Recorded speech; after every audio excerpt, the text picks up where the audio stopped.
चांदीपुर गांव में एक टूटी फूटी झोपड़ी में शांति रहती थी। शांति की 3 बेटियां थीं, अर्शी, चेतना और प्रेरणा। शांति के पति ईंट भट्टे पर काम किया करते थे।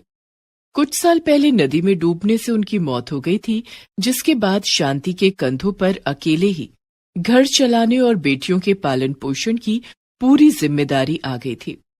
ये सारी जिम्मेदारी मैं अकेले कैसे पूरा करूंगी? किसी का सहारा भी नहीं है। काम की तलाश में शांति उसी ईंट भट्टे पर गई जहां उसके पति काम करते थे। उसे देखकर ईंट भट्टे का मालिक बोला, इस काम में तो बहुत मेहनत लगेगी, तुम नहीं कर पाओगी। मालिक आप बेफिक्र रहें, मैं आपका काम करूंगी। पति की मौत के बाद बेटियों की जिम्मेदारी मुझे ही उठानी है। मेहनत तो करनी ही पड़ेगी। ठीक है, कल से काम पर आ जाना और पगार काम पूरा होने पर ही मिलेगा। ठीक है मालिक। काम बहुत मेहनत का था। कड़ी धूप में ईंट ढोने से शांति के हाथ पैर खराब होने लगे थे और शांति कमजोर होने लगी थी। शांति की बड़ी बेटी अर्शी 12 साल की थी। उसकी दोनों छोटी बेटियां चेतना और प्रेरणा 10 साल और 8 साल की थी। पिता की मौत के बाद तीनों बहनों की पढ़ाई छूट गई थी। बेटा, मैं चाहती हूँ कि तुम तीनों बहनें पढ़ लिख कर अफसर बनो। मैं भी पढ़ना चाहती हूँ माँ, लेकिन हम स्कूल की फीस कैसे भरेंगे? हमारे पास तो खाने के लिए भी पैसे नहीं है। भगवान पर भरोसा रखो बेटा, सब कुछ जल्दी ही ठीक हो जाएगा। ईंट भट्टे का मालिक शांति पर बुरी नजर रखता था। मालिक, काम खत्म हो गया है, अब मैं जाऊं? काफी देर हो गई है। अभी काम खत्म नहीं हुआ है, तुम्हें तो घर जाने की जल्दी रहती है। मुझे काम करने वाले लोग चाहिए। जी मालिक। जब सारे मजदूर चले जाएंगे तब तुम चली जाना। वो शांति के ऊपर बेवजह चीखता चिल्लाता रहता था और समय से पैसे भी नहीं देता था। मालिक, आज के पैसे दे देते। आज पैसे खत्म हो गए हैं, तुम पैसे कल ले लेना। एक दिन शांति की तबीयत ठीक नहीं थी। उस दिन उसका काम पर जाने का बिल्कुल मन नहीं था, लेकिन काम पर नहीं जाने का मतलब आज के पैसे भी नहीं मिलेंगे और घर में चूल्हा भी नहीं चलेगा। ये सोचकर शांति किसी तरह से उठी और नहा धोकर काम पर निकल गई। तबीयत खराब होने के कारण शांति को चक्कर आ जाता है और उसके सिर से सारी ईंटें उसके पैर पर गिर जाती हैं। आ! उसके पैर से काफी खून बह रहा था। ये देखकर वहां काम कर रहे दूसरे मजदूर आ जाते हैं। अरे, इसे तो चोट लग गई है, काफी खून बह रहा है। तभी ईंट भट्टे का मालिक वहां आता है और गुस्से में चिल्लाने लगता है, सारा ईंट बर्बाद कर दिया है, मेरा नुकसान कर दिया। मैंने पहले ही कहा था ये काम तुमसे नहीं हो पाएगा। मालिक मुझे माफ कर दीजिए। दरअसल आज मेरी तबीयत खराब है, इसलिए मुझे चक्कर आ गया, जिस वजह से सारी ईंटें गिर गईं। अब निकल जाओ यहाँ से। मालिक मुझे थोड़े से पैसे दे दीजिए, इलाज करवा लूंगी। पैसे चाहिए तो आओ मेरे घर, घर आके पैसे ले जाना। शांति मालिक की बात समझ गई और बिना पैसे लिए वहां से चली गई। शांति घर की ओर निकल पड़ी। रास्ते में उसके पति के दोस्त अशोक ने उसे देख लिया और कहा, अरे भाभी, आपके पैरों में ये चोट कैसे लग गई? क्या बताऊं भैया, पैरों पर ईंट गिर गई जिससे चोट लग गई और मालिक ने गुस्से में काम से भी निकाल दिया। भाभी, आपके पैरों से तो बहुत खून निकल रहा है, आप पहले अस्पताल चलो, आपका इलाज करवा दूंगा। अरे नहीं भैया, मेरे पास इलाज के लिए पैसे नहीं हैं। ये अपने आप ठीक हो जाएंगे। अरे नहीं, अपने आप कैसे ठीक हो जाएंगे?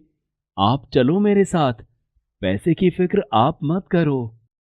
अशोक शांति को एक सरकारी अस्पताल में ले जाता है। वहां वो शांति के पैरों का इलाज करवाता है और दवाइयां दिलाकर उसे घर पहुंचा देता है। तभी शांति की तीनों बेटियां उसके पास आ जाती हैं और शांति के पैरों में बंधी पट्टी देखकर घबरा जाती हैं। माँ, ये तुम्हारे पैरों में क्या हुआ? ये चोट कैसे लग गई? कुछ नहीं बेटा, ठीक हो जाएगा, तुम परेशान मत हो। अर्शी बहुत समझदार थी। वो समझ गई थी कि माँ घर का खर्चा चलाने के लिए परेशान है। अर्शी ने शांति को समझाते हुए कहा, तुम चिंता मत करो माँ, भगवान हमारी मदद जरूर करेंगे। देखना, एक दिन सब ठीक हो जाएगा।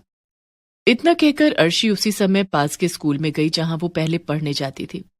वहां उसने स्कूल की प्रिंसिपल से मिलकर खुद के लिए काम मांगा। तुम क्या काम कर सकती हो? तुम तो अभी बहुत छोटी हो। मैडम, मैं यहाँ साफ सफाई का काम कर दूंगी, आप मुझे काम पर रख लीजिए। और अर्शी प्रिंसिपल से मिन्नतें करने लगी। प्रिंसिपल ने उसे स्कूल में साफ सफाई के काम के लिए रख लिया। अब अर्शी रोज उस स्कूल में जाती और वहां साफ सफाई का काम करती थी। अर्शी साफ सफाई का काम खत्म करने के बाद स्कूल के बच्चों को पढ़ते हुए देखती थी और खुश होती थी। एक दिन प्रिंसिपल ने उसे देख लिया। प्रिंसिपल ने उसे अपने पास बुलाया और कहा, तुम पढ़ना चाहती हो? जी मैडम। अर्शी फिर कहती है, मेरी 2 छोटी बहनें भी हैं, वो भी पढ़ना चाहती हैं। ठीक है, कल तुम अपनी मम्मी और दोनों छोटी बहनों को यहां लेकर आना। ठीक है मैडम। अगले दिन अर्शी, शांति और दोनों छोटी बहनों को लेकर स्कूल आती है। शांति, आज से स्कूल की साफ सफाई और देखरेख का काम तुम करोगी। आज से तुम्हारी तीनों बेटियां इस स्कूल में पढ़ेंगी। मैडम आपका बहुत बहुत धन्यवाद। अब शांति अपनी तीनों बेटियों को लेकर स्कूल जाती थी। वो स्कूल की साफ सफाई और देखरेख का काम करती और उसकी बेटियां स्कूल में पढ़ाई करती थीं। स्कूल से आने के बाद शांति का बाकी का समय यूं ही खाली गुजरता था, जिसे वो बेकार नहीं जाने देना चाहती थी। मैडम, मैं स्कूल का काम खत्म करने के बाद हॉस्टल की साफ सफाई का भी काम करूंगी।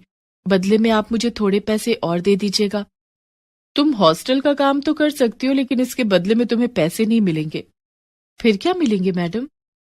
तुम्हारी बेटियां पढ़ाई में बहुत तेज और होनहार हैं।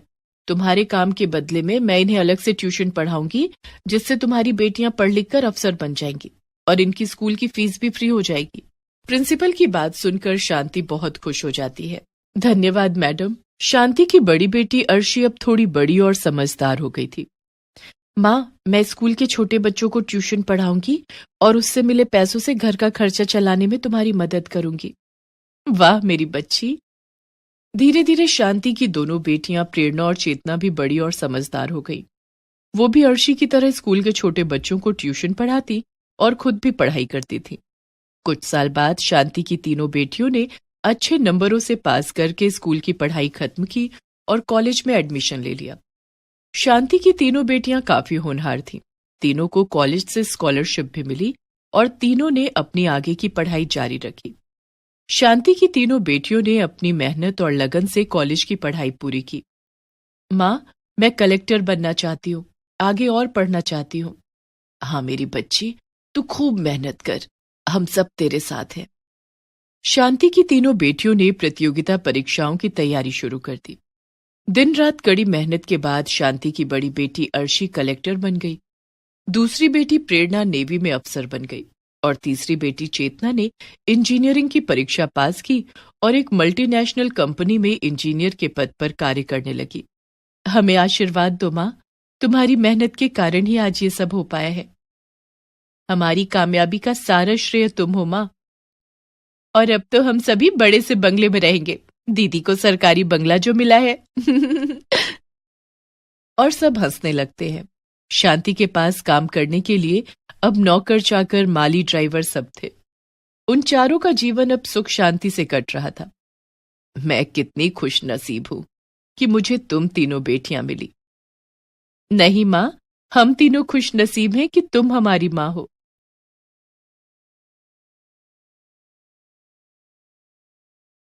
मालती ने एक हादसे में अपने पति को कई साल पहले खो दिया था।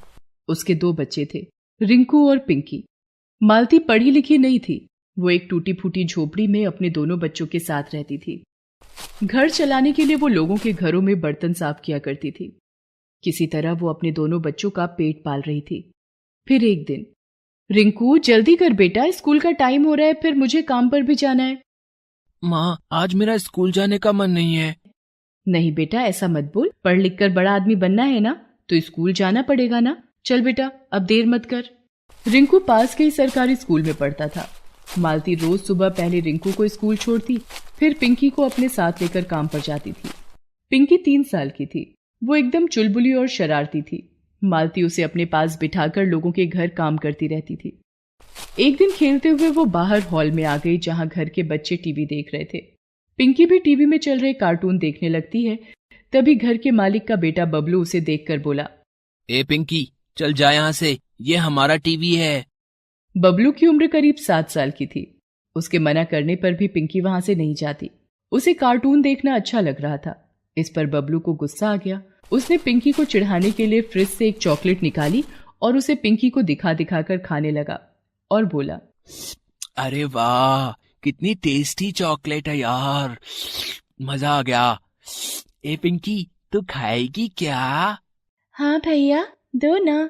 बबलू पिंकी की तरफ चॉकलेट बढ़ाता है, लेकिन जैसे ही पिंकी अपना हाथ बढ़ाती है वो चॉकलेट पीछे खींच लेता है और जोर से हंसते हुए कहता है, मुंह देखा है तूने अपना, पता भी है कितनी महंगी है ये, चल निकल यहाँ से। पीछे खड़ी मालती ये सब देख रही थी। उसे बबलू पर बहुत गुस्सा आता है, लेकिन वो उसे कुछ नहीं कहती और पिंकी को अपने पास बुला लेती है। पिंकी रोते हुए मालती के गले लग जाती है। मालती उसे चुप कराती है और पिंकी को अपने पास बिठाकर वापस काम में लग जाती है। इतने में घर की मालकिन उसके पास आती है और उससे कहती है, मालती, इस पन्नी में खाना है, कल रात बच गया था, तू ले जा, अपने बच्चों को खिला देना। मालती चुपचाप वो खाना ले लेती है। गरीबी ने उसे मजबूर कर दिया था। वो अपने बच्चों की परवरिश बहुत अच्छे से करना चाहती थी, लेकिन उसके लिए ये बहुत मुश्किल था। वो हर वक्त चिंता में डूबी रहती थी, जिससे उसकी तबीयत भी खराब रहने लगी। ज्यादातर बीमार रहने की वजह से कई लोगों ने उससे काम कराना बंद कर दिया। अब तो हालात और खराब हो गए।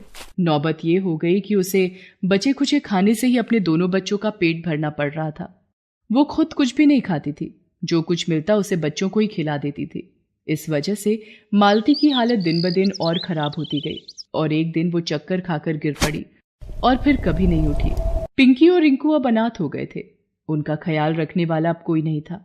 रिंकू बड़ा था, उसने खुद को संभाल लिया था, लेकिन पिंकी इस सब के लिए बहुत छोटी थी अभी। भैया, माँ कहाँ है? बताओ ना भैया, मुझे बहुत भूख लगी है। पिंकी, माँ हमसे बहुत दूर चली गई है, लेकिन तू रो मत, खाना मैं लाऊंगा। रिंकू अपनी बहन पिंकी का हाथ पकड़कर निकल पड़ता है खाने की तलाश में, पर उसके पास ना तो पैसे थे और ना ही पैसे कमाना वो जानता था। दोनों बच्चे भूख से बेहाल होटलों के बाहर यहाँ वहां घूमने लगते हैं। तभी उनकी नजर एक बूढ़े आदमी पर पड़ती है जो होटल के बाहर बैठकर कुछ खा रहा था। रिंकू उन बूढ़े बाबा के पास जाकर कहता है, बाबा, बहुत भूख लगी है, कुछ खाने को दे दो ना। पिंकी भी ललचाई आंखों से बूढ़े बाबा के खाने को देख रही थी। इससे पहले ही बूढ़ा आदमी कोई जवाब देता, पिंकी उसके हाथ से खाना छीनकर खाने लगती है। ये देखकर बूढ़े बाबा रिंकू से कहते हैं, बेटा, कौन हो तुम लोग? कहाँ से आए हो? तुम्हारे घर वाले कहाँ हैं? रिंकू बूढ़े बाबा को अपने बारे में सब कुछ बताता है। बूढ़े बाबा दोनों बच्चों की मदद करना चाहते थे, लेकिन सच तो ये था कि वो खुद होटल का फेंका हुआ खाना खा रहे थे, जिसे पिंकी ने उनके हाथों से छीन लिया था। फिर भी बूढ़े बाबा ने दिल मजबूत किया और रिंकू और पिंकी को अपने साथ रख लिया और रिंकू से बोले, चलो बच्चों, इस दुनिया में ना तुम्हारा कोई है और ना ही मेरा। आज से हम साथ रहेंगे। बूढ़े बाबा के पास अपना कोई घर नहीं था। वो तो फुटपाथ पर रहते थे और लोगों से भीख मांगकर तो कभी लोगों द्वारा फेंका हुआ खाना खाकर अपना पेट भरते थे। रिंकू और पिंकी उन्हें अपने साथ अपनी झोपड़ी में लेकर जाते हैं और फिर तीनों वहीं एक साथ रहने लगते हैं। बूढ़े बाबा बुजुर्ग भी थे और कमजोर भी, लेकिन फिर भी उन्होंने दोनों बच्चों का बहुत अच्छे से ख्याल रखा। वो दिन भर भीख मांगते, होटलों के बाहर से खाना उठाते और फिर उस खाने को बच्चों के साथ बांटकर खाते थे। इस तरह कुछ दिन तो खाने का जुगाड़ हो गया, लेकिन फिर बूढ़े बाबा की तबीयत बहुत खराब रहने लगी। रिंकू ने बूढ़े बाबा को घर से बाहर जाते देखकर उनसे कहा, कहाँ जा रहे हो बाबा? आपको तो तेज बुखार है, आज मुझे जाने दो, मैं सबके लिए खाना लेकर आऊंगा। नहीं बेटा, नहीं, अब मैं ठीक हूँ। तुम घर पर रहो पिंकी के साथ। मैं जाता हूँ और कुछ लेकर आता हूँ खाने के लिए। बाबा झोपड़ी के बाहर निकले ही थे कि अचानक बेहोश होकर जमीन पर गिर गए। दोनों बच्चे उन्हें सहारा देकर बिस्तर पर लिटाते हैं और बाबा को पानी पिलाते हैं। थोड़ी देर बाद बाबा को होश तो आ जाता है, लेकिन अब भी वो खड़े होने की हालत में नहीं थे। रिंकू को समझ आ गया था कि अब उसे ही कुछ करना होगा। वो पिंकी को बाबा के पास छोड़कर घर से बाहर निकल जाता है। वो पूरा दिन इधर उधर भटकता है, लेकिन उसे खाने के लिए कुछ भी नहीं मिलता। अचानक उसे एक बेकरी की दुकान दिखाई देती है। वो चुपचाप एक ब्रेड का पैकेट उस दुकान से चुरा लेता है। घर पहुंचकर वो देखता है कि पिंकी एक सूखी सी रोटी खा रही है। रिंकू उससे कहता है, पिंकी, ये क्या खा रही है तू? कहाँ से लाई ये रोटी? भैया, बाहर जो टॉमी घूमता है ना, एक अंकल उसके लिए ये रोटी डाल गए थे। टॉमी ने उस रोटी को सूंघा, लेकिन पता नहीं क्यों उसने ये रोटी खाई नहीं। मुझे बहुत भूख लग रही थी भैया, इसलिए मैंने ये रोटी उठा ली। भैया, टॉमी को बुरा लगा होगा क्या मैंने उसकी रोटी उठा ली तो? पिंकी की बात सुनकर रिंकू की आंखों में आंसू आ जाते हैं। वो पिंकी को गले से लगा लेता है और उससे रोटी लेकर बाहर फेंक देता है। फिर उसे ब्रेड के पैकेट से ब्रेड निकाल कर खाने को देता है। पिंकी बड़े मन से ब्रेड खाती है और उसे खाते देखकर रिंकू को बहुत सुकून मिलता है। रिंकू बची हुई ब्रेड बूढ़े बाबा को खिला देता है और खुद भूखा ही रहता है। ऐसे ही एक दिन खाने की तलाश में भटकते रिंकू और पिंकी एक पार्क में पहुंचे। पार्क में लगे झूलों को देखकर पिंकी ने रिंकू से कहा, भैया देखो ना कितने अच्छे झूले हैं, मुझे भी झूलना है इनमें। चल पिंकी, मैं तुझे झुलाता हूँ। रिंकू पिंकी को लेकर पार्क के अंदर जाने की कोशिश करता है, लेकिन वहां का गार्ड उन्हें अंदर नहीं जाने देता। फिर दोनों पीछे की दीवार फांदकर पार्क के अंदर चले जाते हैं। कुछ देर झूला झूलने के बाद दोनों देखते हैं कि पार्क के कोने में मोहल्ले के बच्चे आवारा जानवरों के लिए अपने अपने घरों से रोटी लाकर रख रहे थे। ये देखकर पिंकी रिंकू से कहती है, भैया देखो ना कितनी सारी रोटियां हैं, बाबा ने कल से कुछ नहीं खाया और मुझे भी भूख लगी है। चलो ना ये रोटियां लेकर चलते हैं घर, किसी को खानी होती तो यहाँ छोड़कर थोड़ी ही जाता। रिंकू जानता था कि वो रोटियां जानवरों के लिए थी, लेकिन पिंकी को मना करने की भी उसकी हिम्मत नहीं हुई। मजबूर होकर उसने पिंकी के साथ वो सारी रोटियां उठाई और उन्हें घर ले गया। तीनों ने वही रोटियां खाकर अपनी भूख शांत की। अब रिंकू और पिंकी दोनों छिपकर उस पार्क में जाने लगे और जैसे ही वहां खूब सारी रोटियां इकट्ठा हो जाती, दोनों उन्हें उठाकर घर ले आते। कई दिनों तक ऐसे ही चलता रहा, लेकिन एक दिन एक बच्चे ने उन्हें ऐसा करते देख लिया। उन्हें देखते ही बच्चे ने शोर मचाना शुरू कर दिया। वो देखो, उन दोनों को, हमारी रोटियों को उठा रहे हैं, कितने बुरे हैं ये, बेचारे कुत्तों का खाना ले रहे हैं, इन्हें तो मजा चखाना ही पड़ेगा। वो बच्चा अपने सारे दोस्तों के साथ मिलकर रिंकू और पिंकी का पीछा करते हैं। वो देखते हैं कि रिंकू और पिंकी उन रोटियों को न सिर्फ खुद खा रहे थे, बल्कि बीमार पड़े बूढ़े बाबा को भी खिला रहे थे। ये सब देखकर सभी बच्चों का दिल पिघल जाता है। सारे बच्चे अच्छे घरों से थे। उन्होंने रिंकू और पिंकी के बारे में अपने माता पिता को बताया। सभी ने रिंकू और पिंकी की मदद करने का फैसला किया। बच्चे अपने माता पिता के साथ रिंकू और पिंकी की झोपड़ी के पास पहुंचे। इतने सारे लोगों को देखकर रिंकू ने डरते हुए उनसे पूछा, आप लोग यहाँ क्यों आए हैं? हमें माफ कर दीजिए, आगे से हम नहीं उठाएंगे वहाँ से रोटियाँ। तभी एक महिला आगे बढ़ती है और रिंकू के सिर पर हाथ रखते हुए कहती है, डरो मत बेटा, अपने बारे में सब कुछ बताओ हमें, हम तुम्हारी मदद करना चाहते हैं। और ये बूढ़े बाबा कौन है तुम्हारे साथ? फिर रिंकू ने सब कुछ बताता है, अपने और पिंकी के बारे में भी और बूढ़े बाबा के बारे में भी। सब कुछ जानकर वहां मौजूद हर किसी की आंखें नम हो जाती हैं। सभी लोग मिलकर बूढ़े बाबा का इलाज करवाते हैं, साथ ही तीनों के खाने की जिम्मेदारी भी लेते हैं। हर रोज कोई ना कोई अपने घर से तीनों के लिए खाना लेकर आता।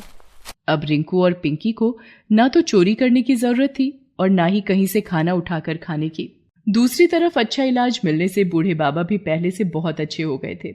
लोगों ने उन्हें अपनी सोसाइटी में चौकीदार की नौकरी पर रख लिया, जिससे अब वो कमाने भी लगे थे।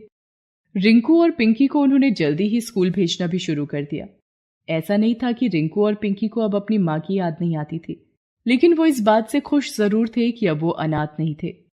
बूढ़े बाबा जो उनके साथ थे। Please subscribe this channel.